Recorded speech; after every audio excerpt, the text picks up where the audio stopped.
पौष मास के शुक्ल पक्ष की एकादशी पुत्रदा एकादशी की आप सबको ढेरों ढेरों शुभकामनाएं। एक बार युधिष्ठिर जी महाराज ने भगवान श्री कृष्ण से पूछा कि हे मधुसूदन, आप कृपा करके मुझे पौष मास के शुक्ल पक्ष की एकादशी की कथा, इसकी महिमा, इसकी विधि बताइए।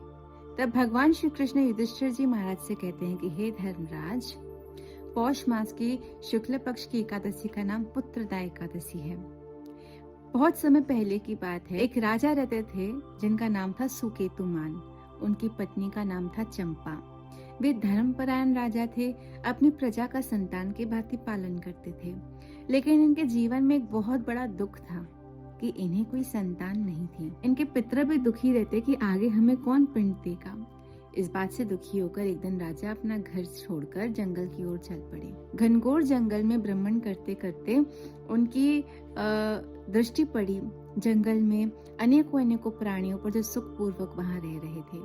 उनका मन अति दुखी होने लगा कि मैं आज तक एक संतान की प्राप्ति नहीं कर पाया हूँ। पूरा दिन जंगल में भ्रमण करने के बाद, भूखे रहने के बाद उन्हें बहुत प्यास लगने लगी। उनकी दृष्टि पड़ी एक सरोवर पर। जैसे वो सरोवर में पानी पीने गए तो वहीं पर निकट उन्हें ऋषि मुनियों का आश्रम दिखाई पड़ा।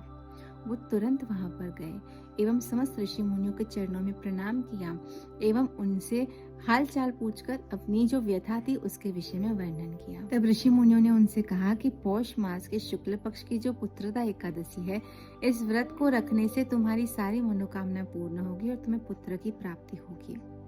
राजा घर वापस गए एवं अपनी पत्नी सहित इस एकादशी का व्रत रखा। समय पाकर उन्हें एक सुंदर संतान की प्राप्ति भी हुई।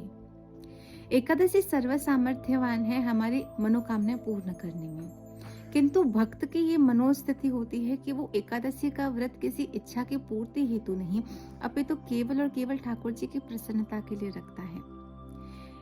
लौकिक सुख तो प्रदान एकादशी कर सकती है, लेकिन जो सर्वोत्तम फल वो प्रदान कर सकती है, हम क्यों न एकादशी से वो मांगे। और वो सर्वोत्तम फल है श्री कृष्ण की प्रसन्नता। भगवान हम पे प्रसन्न रहे, भगवान हमारी सारे गलतियों को क्षमा कर कर हमें अपना ले। एकादशी सर्व सामर्थ्यवान है हमें प्रभु प्राप्ति कराने के लिए। इसलिए एकादशी व्रत रखना अति आवश्यक है, क्योंकि एक तो ये ठाकुर जी की अति प्रिय तिथि है, दूसरा ये हमारे पापों से हमें मुक्त कर कर ठाकुर जी की और निकट ले जाती है। आशा है सबने आज की एकादशी का व्रत रखा होगा। मिलते हैं अब अगली एकादशी पे। श्री राधे।